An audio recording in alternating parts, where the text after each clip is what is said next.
Good morning, viewers. My name is Caleb Odhiambo, and I'm joined in by my colleague. My name is Mercy Mwende. And together we're going to talk about mental health, today being the World Mental Health Day. And before we begin this day, it would be of interest to start by understanding where are we coming from. And I would just want to mention from the onset that the Mental Health Day was founded by the World Federation of Mental Health, and they started this day on October 12th. The goal was to raise awareness on mental health, because it was realized that so many of us were really not aware of what mental health is all about. And then there was a lot of issues around stigma. So their second goal was to create awareness so that people, communities can minimize the stigma that was going around, especially when it comes to mental health. And then the third and most important goal, and that's the reason why we are here today, was to mobilize support both at the community level, both at the national level, and at the global level, so that all of us can be able to understand what is this mental health. And they can also start to understand when they are really stigmatizing people. And that is why, as we sit down to have tea and talk, we would want to delve into all these matters. And I would first want to welcome Mercy to just take us through a good understanding of what is mental health, so that we don't have any gray areas as we continue this conversation. Thank you, Caleb. And like you said, we say thank you to those people that started this particular movement. So we can say mental health is really a state of mental well-being that enables people to be able to cope with the day-to-day stressors and enable them to do things that they realize their abilities, learn well, and be able to serve their community better. So when you're not able to do all those things, basically cope with your day-to-day stressors, then it means there is a problem. And mental health, like we have already described, it's a state. It means that it is not a bad thing. If your mental state is not very good, it is not an abnormal status. It is also a normal status, and it can affect basically everyone, both children and even adults at large.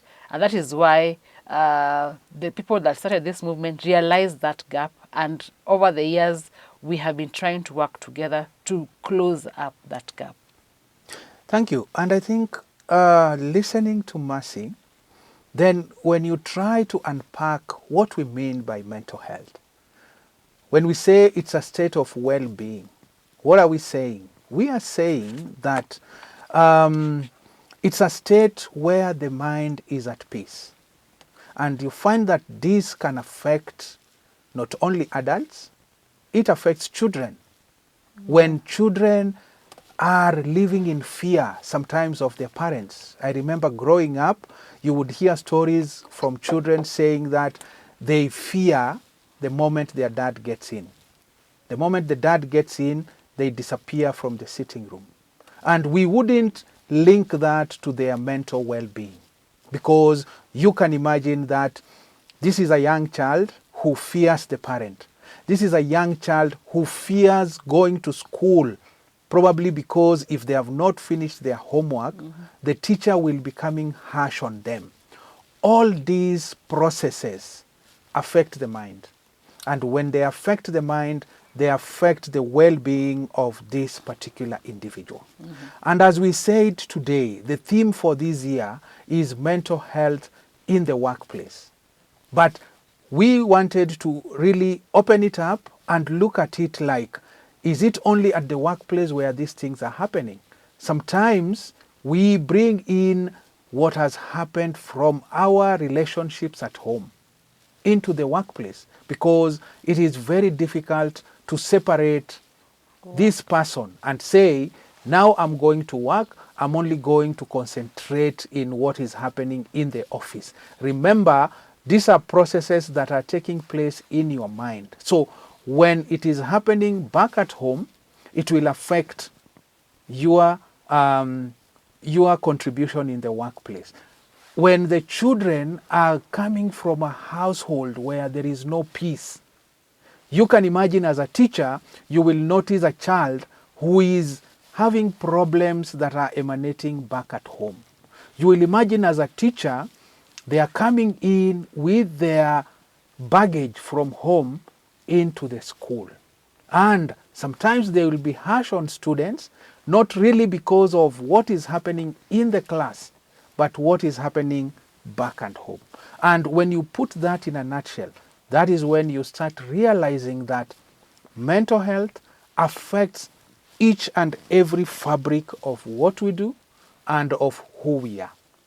So now I would also want us to look inside and ask ourselves, then if this is what mental health is all about, why is it difficult to talk about it? It's quite difficult, and like you said, maybe if I could take you back to the theme, the workplace, why we think that most employees are not able to talk about these issues. You mentioned about fear. It is very true, even as adults, because we grew up with that fear. So even at the workplace, you still fear that if you talk about you having some challenges, then your employer will look at you different. Even your own colleagues will look at you different. And also lack of awareness for this particular stuff.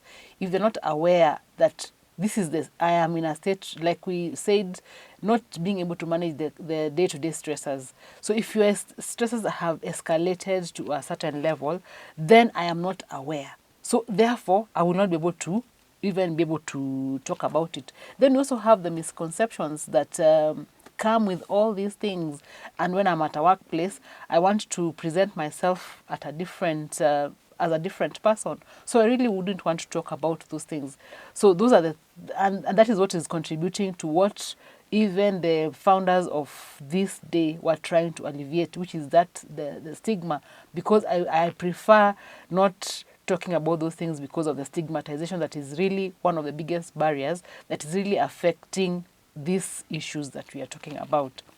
All right. So when I hear you speak, then it brings out the other point of, does it mean that we fear getting to work and being felt that we are not okay, we are not productive as a negative?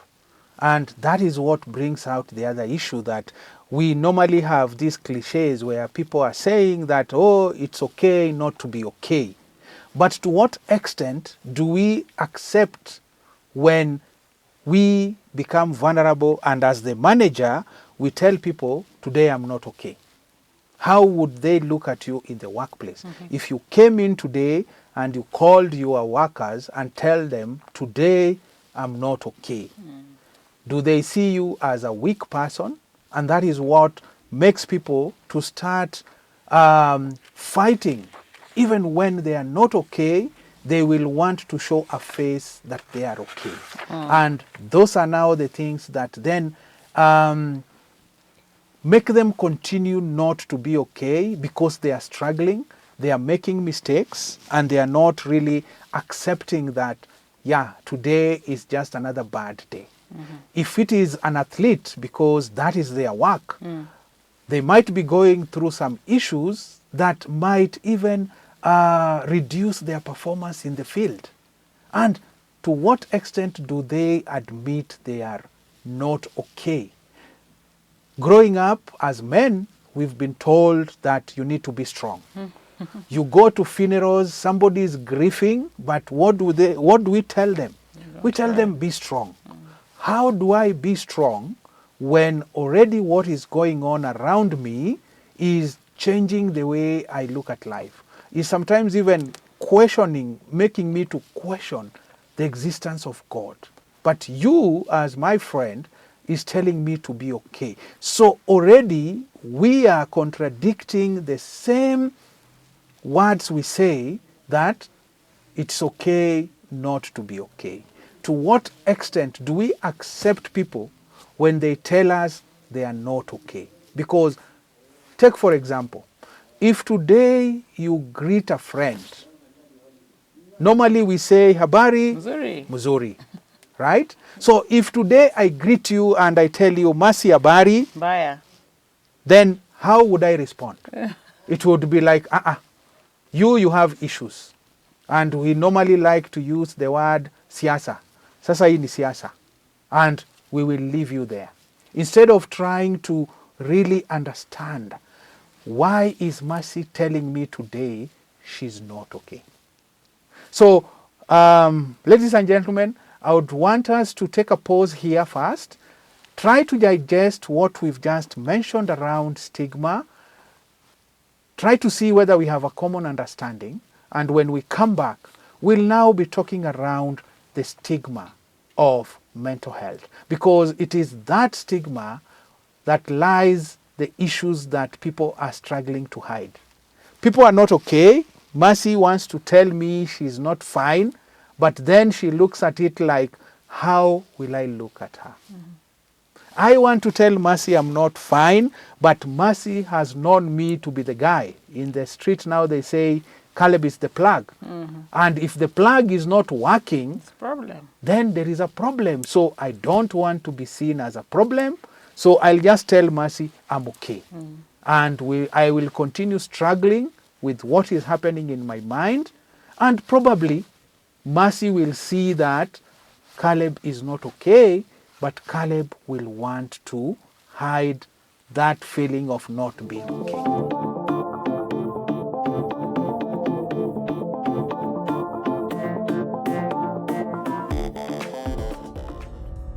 Have you heard about it?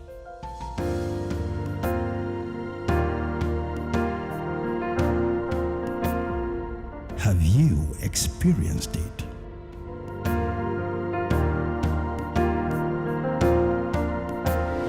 Have you felt the presence of God?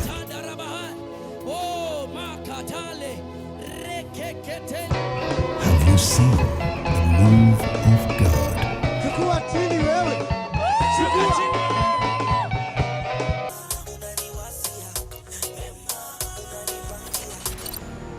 Take a step towards destiny transformation. Nimekuambia utajiri ni saa zile umefanya nini?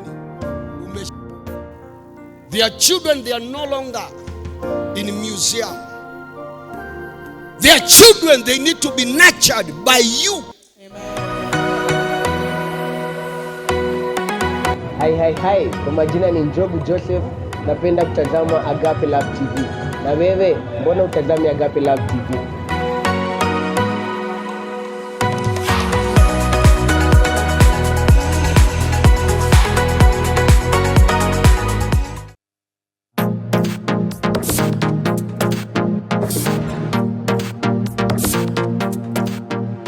Welcome back. I hope you're enjoying your tea just like we're enjoying ours here at Agape Love TV.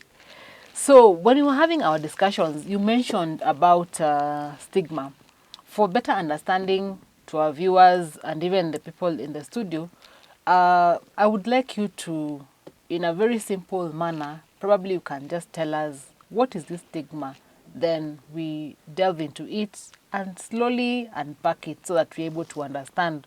When we say we are focusing on ensuring that stigma is killed, because we are saying stigma is one of the biggest challenges towards alleviating mental health conditions, and especially here in Africa.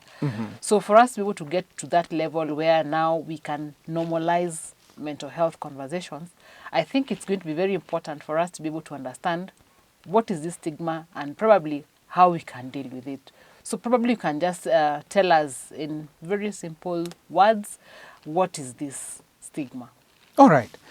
So stigma is an English word that has its origin from non-English speakers. And it's like a mark that was put on somebody because they are different.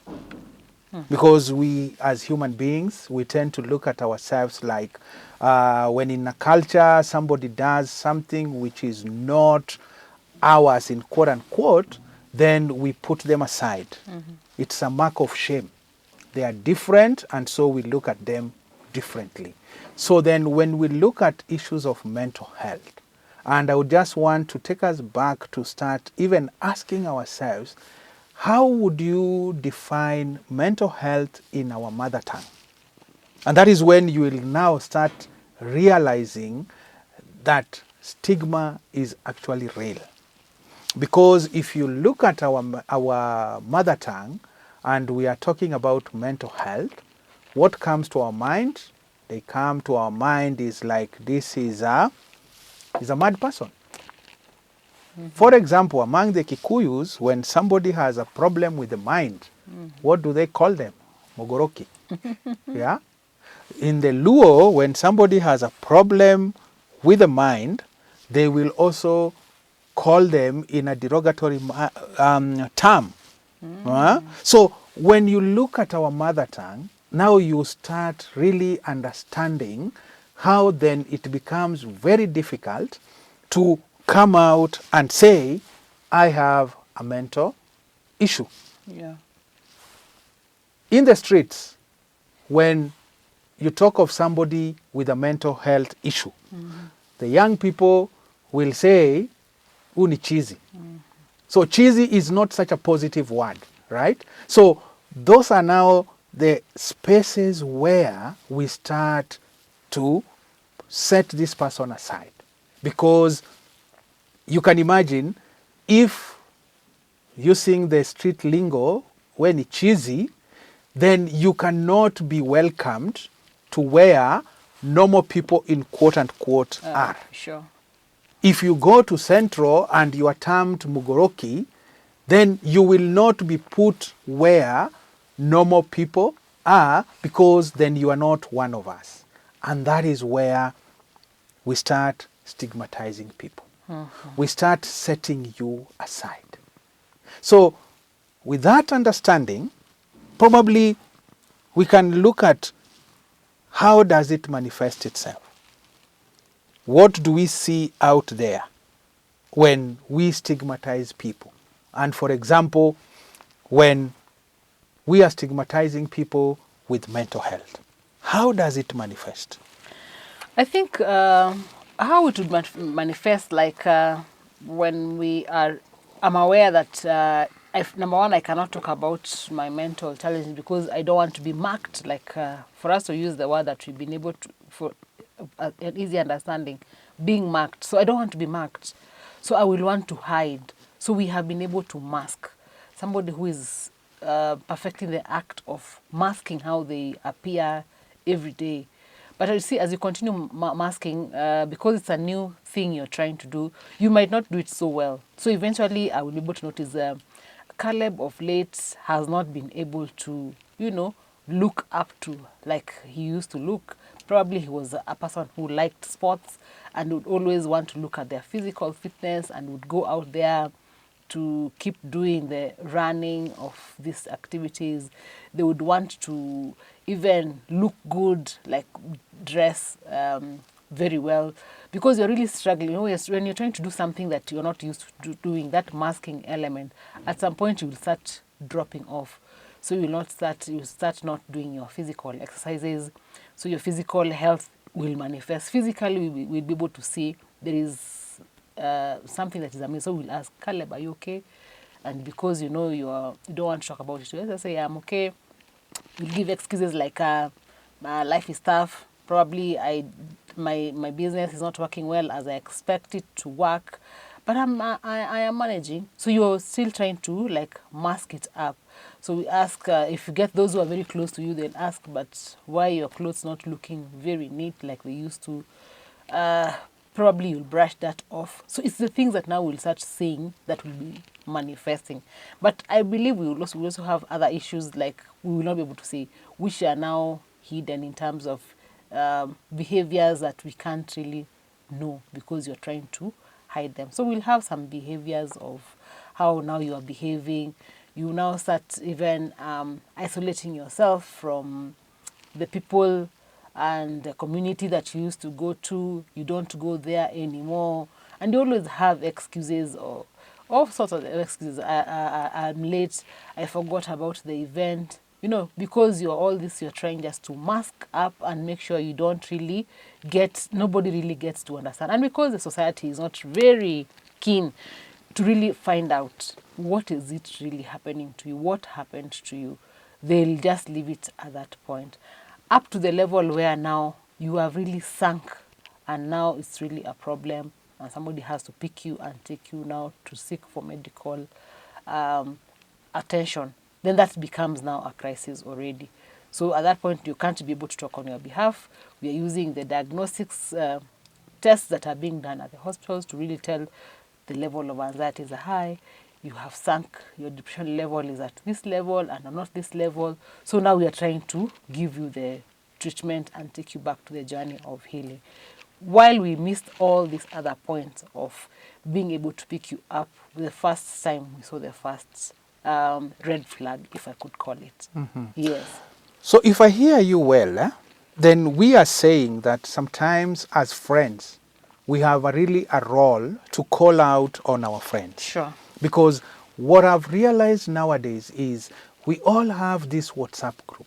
Very many. Whether as family, whether as friends, and sometimes we wake up in the morning and we start calling out each other. Hey, how are you? How are these? Good morning. And sometimes we respond. But have we taken time to ask ourselves whether the Caleb who is responding is actually in a good state of mind? We rarely do that. Because sometimes I can be responding from a hospital bed. But people will say, si hata alijibu. Yeah. Kwa hivyo kale yuko poa. Right? And ask yourself, when is the last time, if you have a group, and sometimes I normally use this group of friends who are drinking buddies. And not that I have anything around drinking, but let's take a case of these drinking buddies. That you have a relationship, you meet every other day to go clubbing. So what happens when one of your friends loses their job? We delete them from the group. The most minute, if they can't buy a round, what happens? We start feeling that he's become a burden. Yeah. So how do we deal with a burden? A burden is obviously a baggage. So we shed the baggage off. So we slowly find a way of getting him or her out of our group of friends so that we don't feel guilty when we continue clubbing and we've left them out. Our friends will ask us, how comes nowadays we don't see So and so. so and so? We will find an intelligent answer and go away with it. Slowly, like Mercy you've put it, our friend is dipping down into depression. By the time we want to come, and remember this was the mark we put on him, tutasema huyu amechapa. Na mtu amechapa hawezi kaa kwa grupu ya sisi wale bado tuko poa. You don't have this, you don't have. So we look at most of what you don't have. So when we see you don't have a lot that makes us to be with some commonality, then we shed you off. And that is how the stigmas manifests in various ways. You are going into some ditch, and instead of your circle of friends putting a buffer on you so that you don't sink down, they will dig the hole even much, much deeper. And you will keep sinking and sinking. And by the time somebody probably picks you up, this is somebody who is outside of this circle, who recognizes that things are changing. And that is where we start seeing like changes even in the way you take care of yourself. You might have been somebody who used to really groom yourself well. You've started neglecting yourself. Your dressing has changed. You are no longer as clean as you used to be. The social places you used to visit are not accepting you, so probably you will have to go lower to get into places where they can accept you with the little resources that you have. So I look at that as some of the ways that this might manifest itself. And then the worst part for me is sometimes the same friends that you had start bad-mouthing you. They start saying that, yeah, nowadays, huyu hayuko, huyu ni hivi, huyu ni hivi. They all bring all the negatives. And you can imagine what goes through the mind of this particular person. And that is where sometimes they get into a state of self-harm. Yeah. They can harm themselves because, one, they don't have any opportunities to talk. Sure. They have struggled by themselves. Nobody has listened to them. Some are still putting pressure to them because they know he had these responsibilities and they look upon him or her to really deliver on them. And with this, I'm just reminded of this case of this young doctor, an intern doctor, who recently was found in the balcony dead. And people in the know are saying that she was struggling through a lot, working so many hours, not getting paid, having bills to pay. There were pressures from the family back home who are expecting that, yes, she should be delivering. She's already a daktari. Big And name. people look at you like you are up there, so you need to be delivering. And sometimes this is a person who turns up to work, and because there is so much expectation on this person as a doctor to provide you with knowledge, because I would imagine this doctor getting to hospital, and we as the relatives of a patient he or she is looking care of would come asking how our patient is. And here I am, I'm struggling with even how I am. I'm struggling with, sometimes you tell me, ask me a question, and it's like you jot me back to my mind. I'm like, I was not even there. So those are the issues. And because of the stigma, nobody wants to be seen as weak, because we look at not being okay in as much as we keep telling people that it is okay not to be okay. But when I'm okay, how many people will embrace me? That's the question we need to ask ourselves.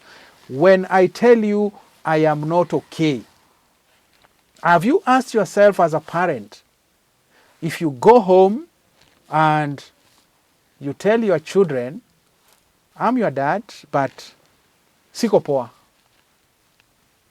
how will that land? How will that land? I think they'll be shocked. They will be like, what are we supposed to do if you're not okay? We are not sure what we're supposed to do.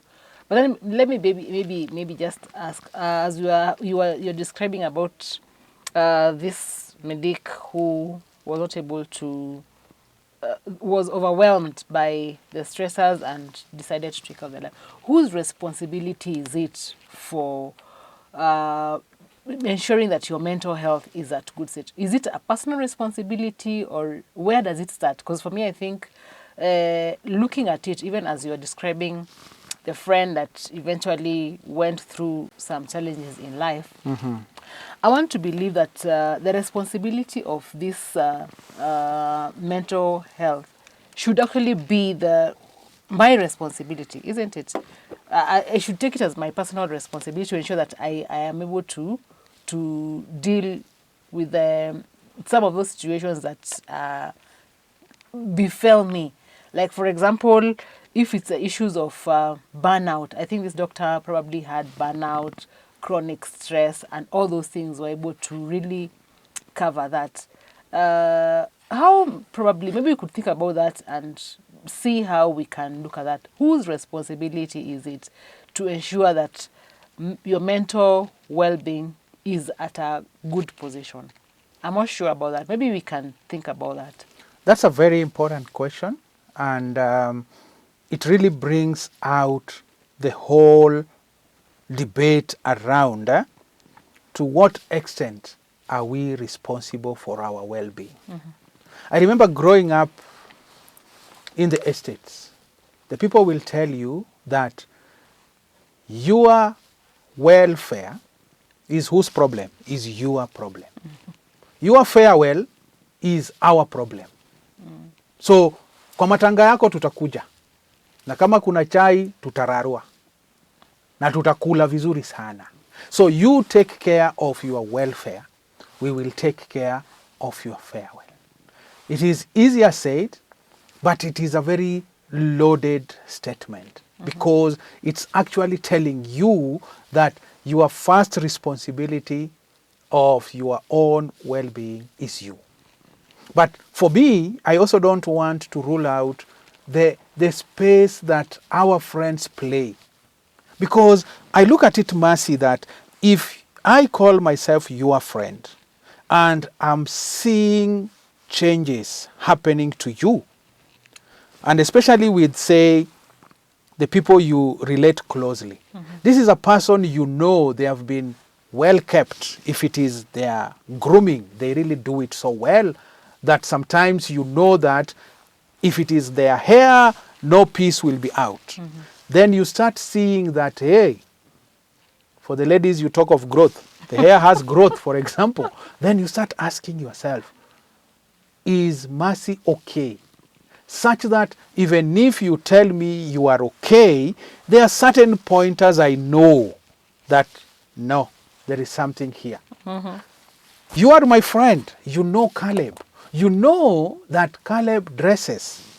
So the moment Caleb comes in with a dirty shirt and you are not speaking, then you also have a responsibility, because that dirty shirt is a pointer. This is your colleague at work.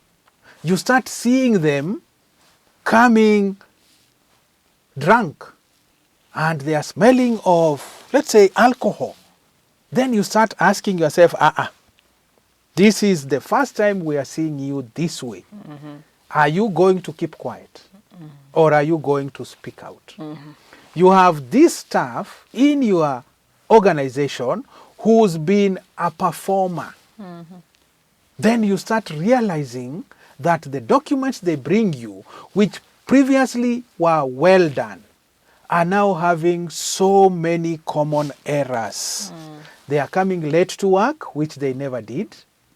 Sometimes they are leaving too early, or sometimes they come very early and leave very late. Probably there is something happening. So they are using the workplace to hide. So those are issues we need to confront. Okay.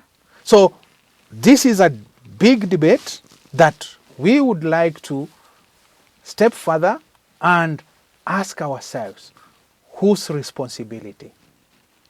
Is it to support mental health? Is it only my responsibility? And what is the role of the people in my circle?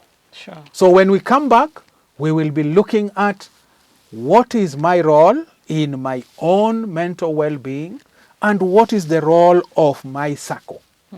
Or your community, maybe. Or the community that I live in. The workplace, what is the role? The organizations I relate with, the community groups I am part of, what is your role? Sure. So keep listening, and after the break, we'll delve into those before we wind up.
Hamjambo wa Kenya.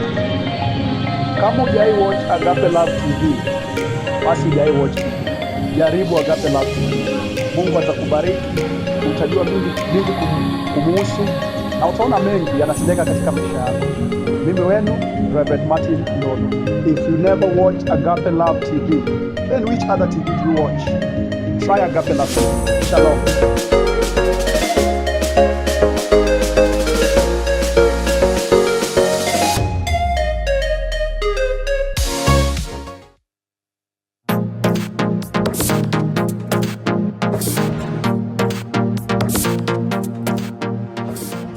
Welcome back, our viewers. I hope you're really enjoying, and as you continue resting and celebrating today's day, if your tea is not as hot as ours, we've been able to take ours down. So our conversation continues today as we look at the World Mental Health Day. So I want to invite my colleague and just ask, whose responsibility is it to ensure that mental health is taken care of from an individual perspective and the environment? What would you say? Probably you can start by telling us about the person, because I think we always say take care of yourself. So we even train our children and all those things. So where does the ball drop, or what's supposed to happen? Okay. For me, if I build up on what I said around how the community where I was brought up would look at it, like your welfare is your responsibility. Mm-hmm. And that is where, for me, I still look at it and say that when we talk of mental health, these are issues happening in our mind. Sure. So when there are issues happening in my mind, the number one responsibility first is me. Do I know when I am overwhelmed? Mm-hmm. So it starts by having some higher level of self-awareness. And sometimes self-awareness, I would take it a bit out in a more lighter note. Ask yourself, if you are eating, do you know when you've had enough? Because sometimes that is where we don't even understand our bodies. We used to have this story of some people who they would eat until you'd now start telling them, sasa umeshiba, sasa baba we ni mzuri umeshiba, as you remove the plate. Yeah. Because that is the only time they will stop eating. And you realize you take too much. So ask yourself, have you learned the art of moderation, where you know this is enough? You are at a party, you know when to say, aka kasasa kametosha. Mm-hmm. Or do you just go on with people until the last person leaves the club? So that is where, for me, I say it starts with self-awareness. And then ask yourself, when you are self-aware, you are emotionally intelligent.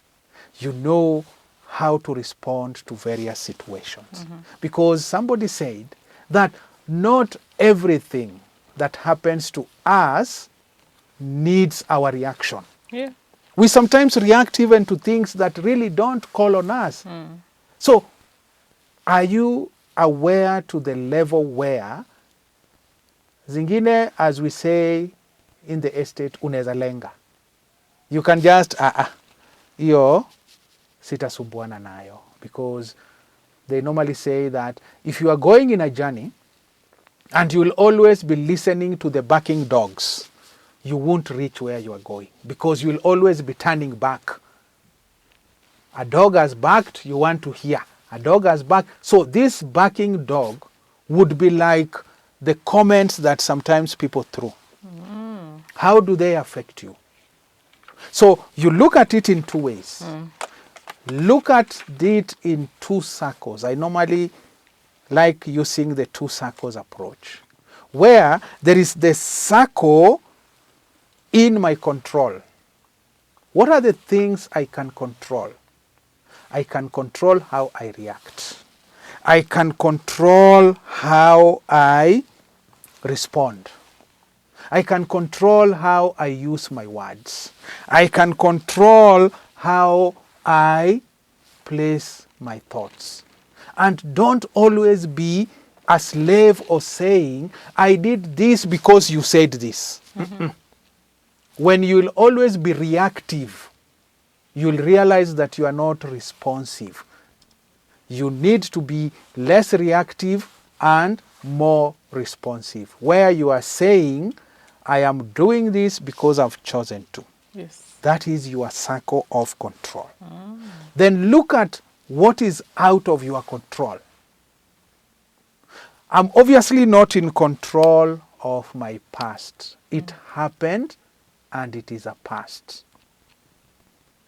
If you hang on there too much, it will continue affecting you. And that is why it is normally not something that is in your circle of control.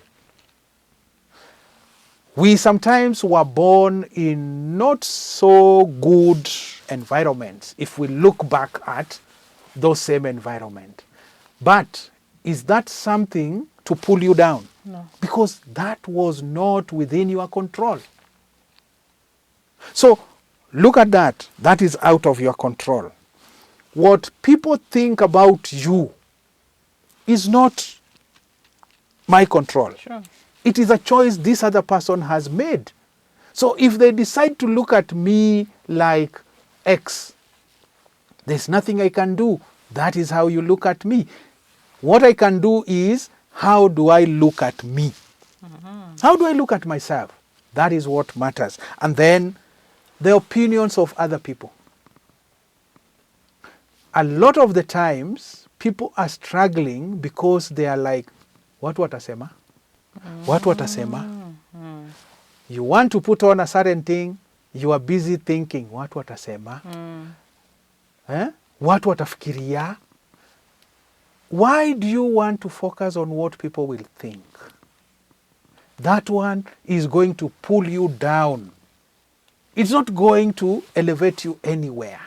So if you always are looking for validation from other people, then your mental health will continue to suffer. So for me, I look at it like I start with a circle that I can control. And which is that? The circle within my control. My level of self-awareness, my emotional intelligence, my responses, my words. And that is why you are told you would rather take time to respond than respond quickly and then start coming back and saying, I didn't mean that.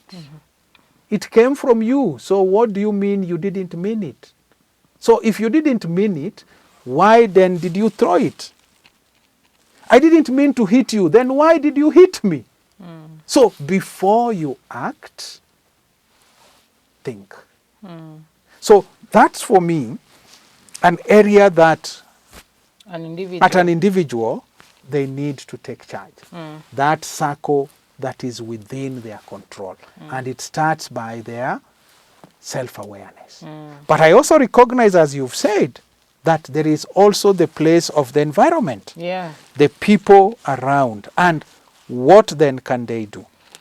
Yeah, I think what the environment should do, environment being very big, it starts from your immediate family, where those are the first environment, then the outside, the organizations that you stay, those people that relate with you closely. So for me, what I think they should do, number one, I think they should be able to listen, to create an environment that is judgment-free.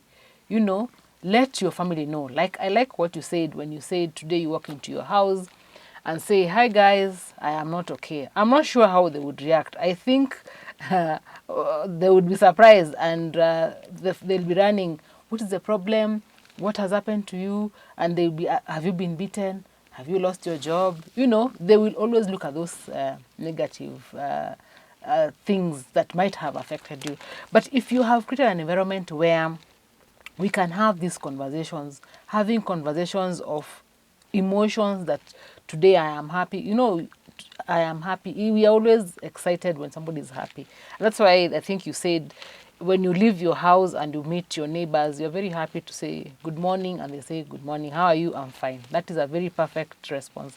We are never prepared for a good morning, silence. How are you? I am not fine, because we are always in a rush. But if we have an environment where we have created, and I know today Daddy could be sad, tomorrow they're happy, the next day they're confused. You know, all those are emotions that then we have created an environment that is safe. Create a safe environment. Create a judgment-free environment where you can comfortably talk about these issues. Same way we talk about our political challenges that we have in our country. We can sit here and start talking about the way things is not working, the way this is good, the way this is bad, and all of us are contributing. Same way, we need to normalize talking about mental health in our communities. Like when we meet, you go out there with your boys and you're discussing, you're watching your match, maybe it's break time. You can ask your friend, and by the way, how are you doing? What's your mental health status? How do you feel? They tell you, of late I've been feeling okay. That day I was a bit sad. You know, you have created that environment where you can freely have that conversation. If I know that the community is willing to listen to me, a listening community, then it means I am able to comfortably talk about that I am feeling sad. At times you can feel sad and you don't know what's happening. Is that normal feeling? It is normal. It's a normal feeling. Because if I am happy, I can just say, niko na furaha ingine sijui ni ya nini. I don't know. We are all happy when you hear that. But if I say I am feeling confused, then it becomes... There's something bothering me, Yeah. but I still can't point. I can't exactly. point. Yeah. So if somebody tells you it's okay, that it's okay to feel confused, it's okay for you to feel sad, it's okay for you not to understand what's happening, it's very okay, because all those are emotions. So that is what I would say the community should be able to do, to have a judgment-free environment, to have a listening ear, to be able to have open-minded when you are meeting the other people, and just spare time to listen to what your neighbor is saying or what your family member is saying, even to your children. I think when you were discussing about the mental, we said it affects everyone, even children. So these children, how then do we address them? I think as parents, some of the things that we can probably do, listen to our children without cutting them short. Let them talk about how they feel. Probably even teach them about problem-solving skills. Then that way they're able to know that today they're feeling sad, it is okay. Tomorrow they're fighting with the next child and the child has slapped them. How do they need to react? Like I think you were mentioning earlier, you don't always need to react to each and everything. How do they deal with those relationships that they're creating back there in school? So I think that those are some of the issues that we can say we look at them. So probably as we want to also end up, mental health is a big thing and affects very many people. I think they say 1 in 5, or is it 1 in 4? The statistics are saying one person is already there. So for us to be able to offer this solution, back to the workplace being the theme of the day, I think the workplace needs to create an environment that is devoid of stigma, like we talked about, so that the people working there are able to talk about those issues. Then early screening and detection. When you talk about early screening, I don't know what the role the government should be able to play to ensure that they probably provide enough resources for every Kenyan person to be able to get screening. What do you think? Do you think the government has really done enough to ensure that this mental health conversation is in everyone's ear? Just like, remember when we had malaria and we went out talking about what we need to do from the grassroots, so everybody today knows, I have malaria, I need to do this. What about mental health? What is the government's role there? Yeah, before I speak about the government and its role, I just want to bring you back to what you said. Sometimes in the workplace, and I think we've all been gone through a similar experience, that you get into the office in the morning and you want your boss to sign a document, and sometimes you'd find yourself asking the people closest to him, leo ako na mood gani? Unaona? Because you are always, if you are with this boss who is always temperamental, you would always want to gauge their mood. Because there are days they come with their mood high and they are happy to catch up and share with people. And then there is this day they get into the office where they have not spoken to anyone. So if they have a secretary and you want something to be signed, you will ask them, na leo mdosi ako aje? Utaambiwa, leo hata usipeleke hizi vitu. Already these people are saying that there is something they are noticing in about your mental health, but then you've not given them the space to talk about it. Yes. Because I would imagine if you are that boss and you just tell people that fine, you can come in, but guys, today siko poa. So if tunaweza wacha kwanza hizi vitu tuongelee kesho, then people are already acknowledging that you are aware of how you are feeling. So to get back to the government, I think one of the things we need to also mention today, in as much as today is the World Mental Health Day, we all know today as a country we have used the day, previously it used to be Moi Day during the Moi era. Yeah. Now I hear it is a Mazingara Day. Mazingira. Yeah, so that option of the government pushing this day has already been taken away. But I do believe that there's quite a number of non-governmental organizations who are really pushing out this day. Like what I know today, there is a walk in Kiboro, Mathare area, where it's a mental health walk day, and so many non-governmental organizations are out there. And for me, what I would also want to see the government doing more is the government using most of its platform to talk about mental health. Yes. Be it in schools, be it in places of work, be it even in hospitals where you would have units that focus on mental health. I know in the hospitals, those units are there, but the extent to which they have been, awareness has been created around them. And like even among the professionals, the teachers, how many teachers are there trained to provide mental health to their fellow colleagues? So those are areas that probably they are still work in progress, that there needs to be a lot of strengthening around. But all is not lost. Already this day is being celebrated. The awareness of the founders is being done, where people are being educated around it. The other places that I would also want us to think around is in our churches. In our churches, we also need to talk about mental health as much as possible. Because this thinking that if you have a mental health issue, we are always very fast to say, tumuombe. Yes, prayers has its place, but it is not everywhere. Just like any other solutions, it is not a solution for everything that we are going through. So let's acknowledge that, yes, as much as we will be adding prayers to this, let's talk about the real issue. If it is a mental health issue, let's talk about the real issue. Let's not mask it always by prayers. And then in our households, how do we engage our children? And sometimes as parents, let's look at opportunities where we sometimes take our children's mental health. We can be the providers, yes, that is our role and our responsibility. But when it comes to even defining, like many a times you see when our children have done exams, we sometimes even define for them which courses to take. Exactly.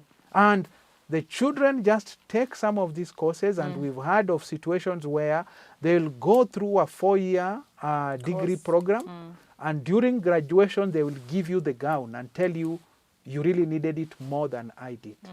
And then they will say, now tumemalizana, sasa niwache nichukue my own course. Look around. A lot of the young people you talk to are in professions which they never studied for. Because the study and the courses were predetermined by the parents.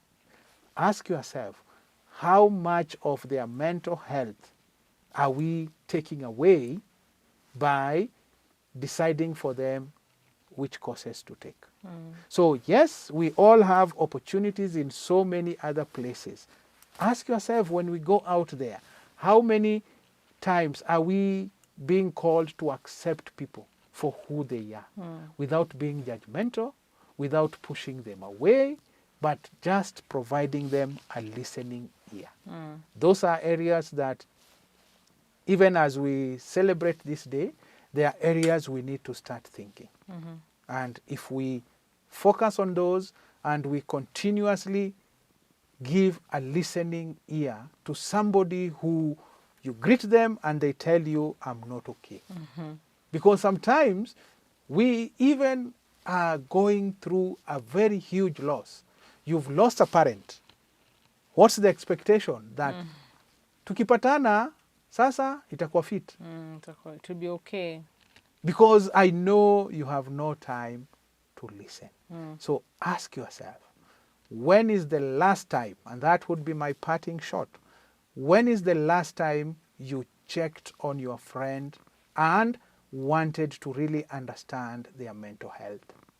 When is the last time for you, you told yourself you are not going to listen to people's opinion about you, and they are not going to determine how you move in life? So if you ask yourself those ones, then you will be in the journey to strengthening your mental health.